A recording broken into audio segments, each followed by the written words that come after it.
This is Fusion Capitalism, a clean energy vision for conservatives. Brought to you by industry leader and company CEO, Steve Malink. Here's Steve. Back in February, energy and power grids dominated the headlines for the first time in years. How important is energy storage, and how can it help us meet clean energy goals? Joining me this week is Kiran Kumaraswamy, the Vice President of Market Applications at Fluence, a billion-dollar Siemens and AES energy storage tech company that has deployed the world's first grid-connected battery energy storage system. Kiran, welcome to the podcast. Thanks, Steve. Look forward to it. Kiran, let's talk in simple terms about energy storage. Can you tell us about the technology and what has changed in the last 5 years or so that makes it more commercially viable now? Sure. The concept of energy storage has been around for decades for us. It's basically the idea of storing energy in a way that you can deploy it when it is needed on the electricity system. This ability has always been useful, predominantly to even out our demand on the electric grid. More storage generally means less capacity is needed and higher utilization of assets that we have on the electric grid.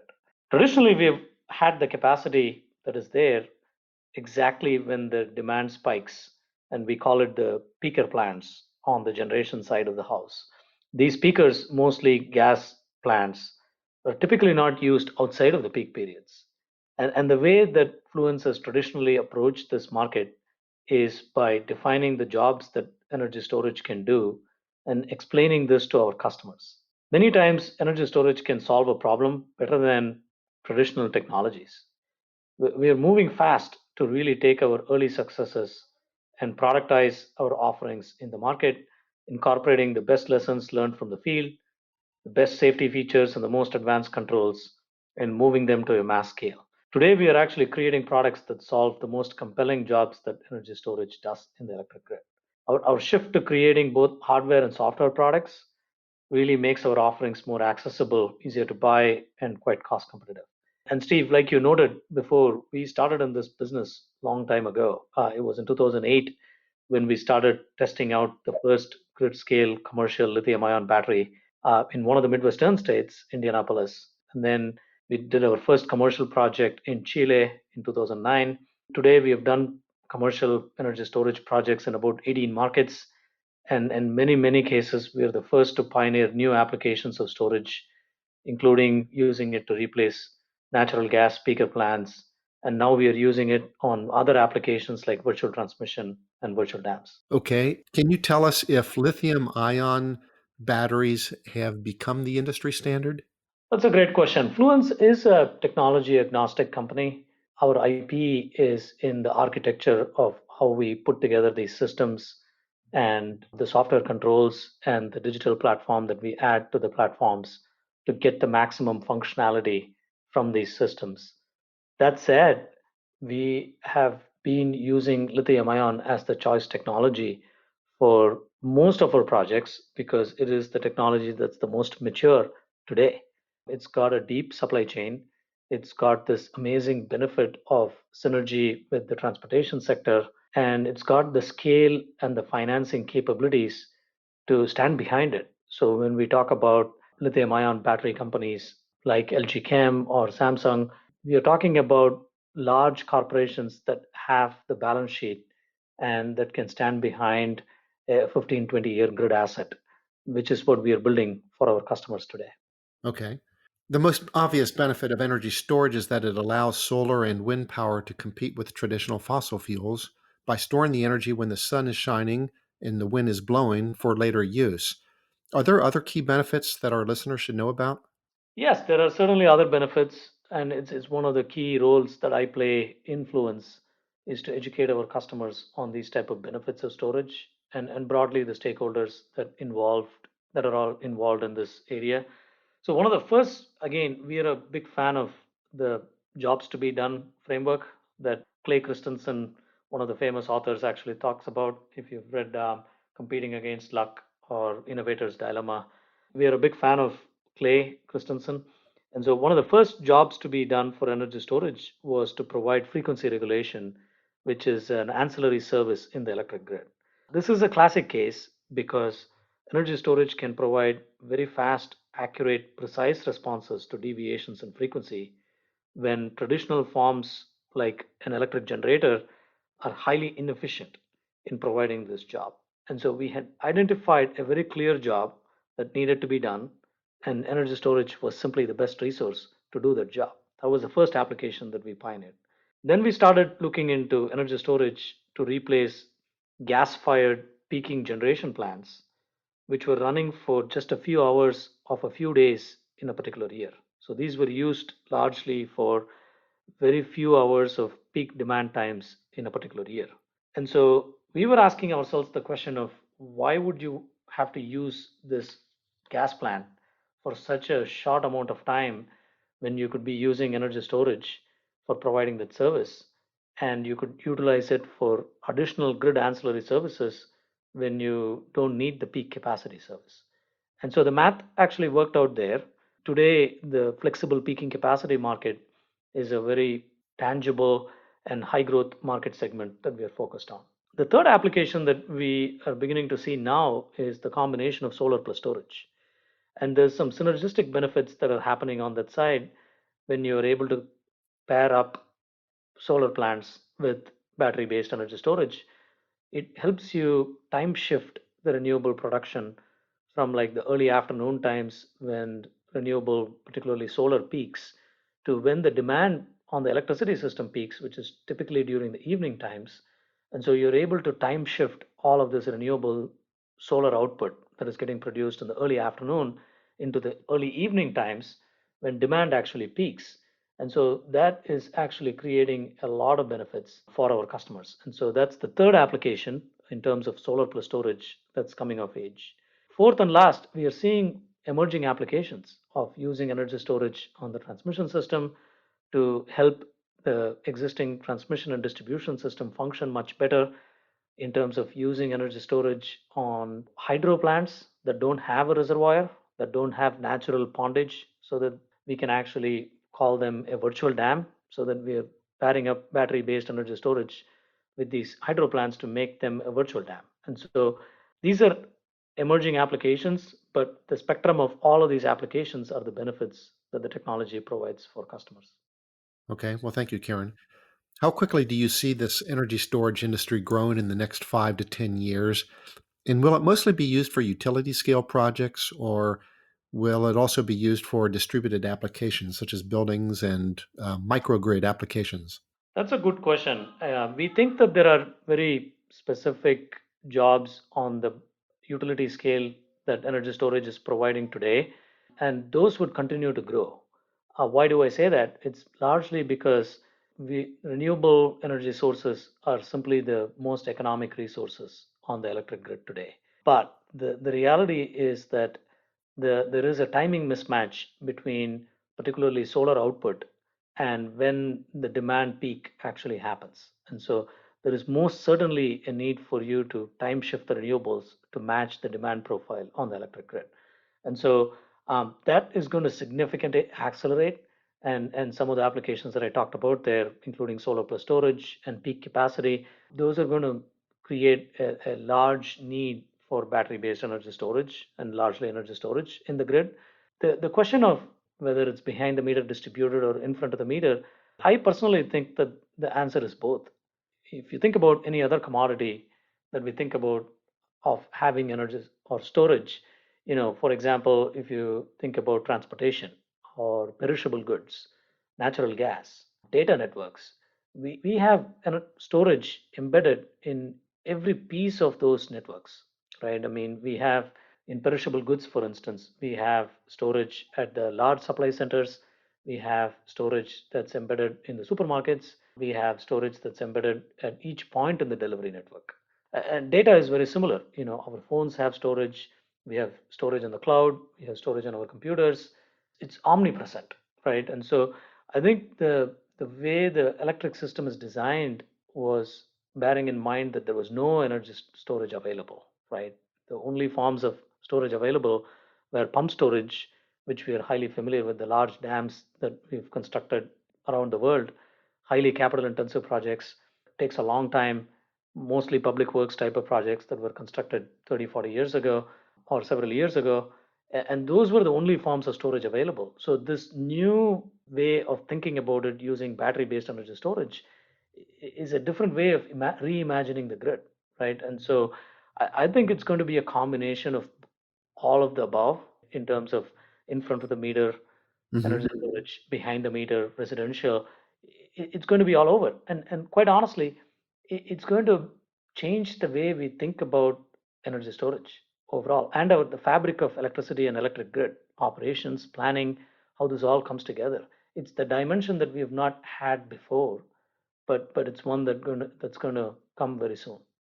A related question is that many experts argue that we need to move away from a central power plant model to a distributed clean energy model.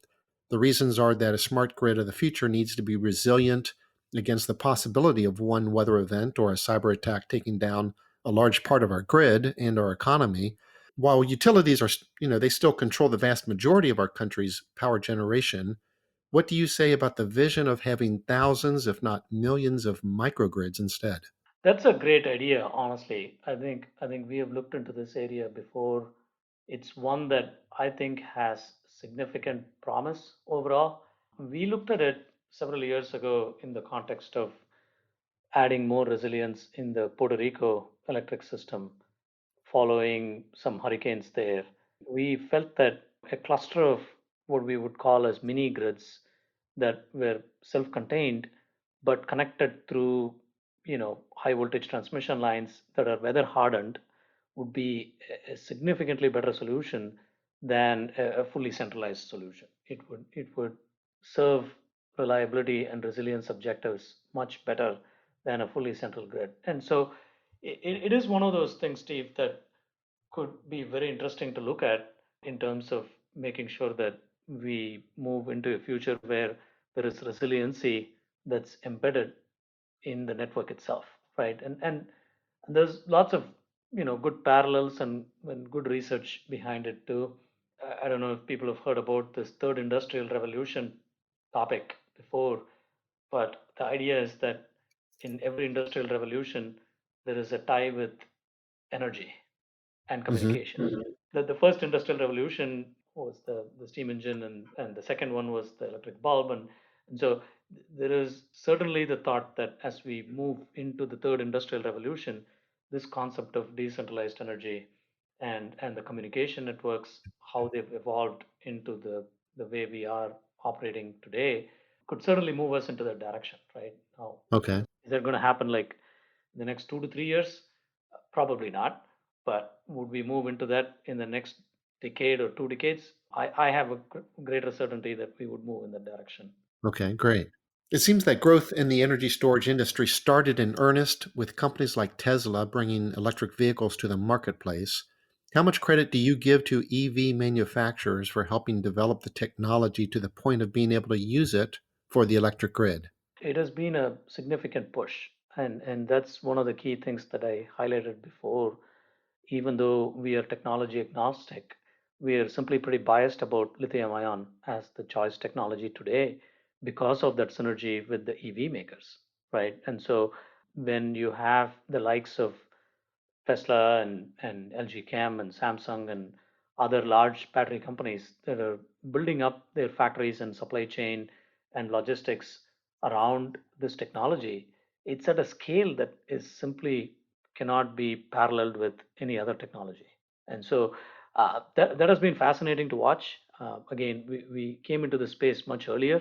And so this additional synergy from the transportation side has been incredible to watch overall, right? But it certainly has added a lot more capacity and planning to a company like Fluence, because we work with many of these companies in terms of buying batteries, and so I think that development in the last couple of years has been fascinating to watch, and one that's going to skyrocket significantly in the next, let's say, 3 to 5 years, right? I think the volume in which the battery makers are ramping up their production capabilities to satisfy the demand on the EV side is significant.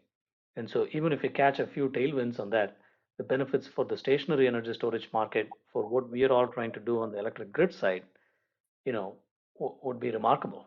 That's the tailwind impact that we are seeing on the cost side of the house.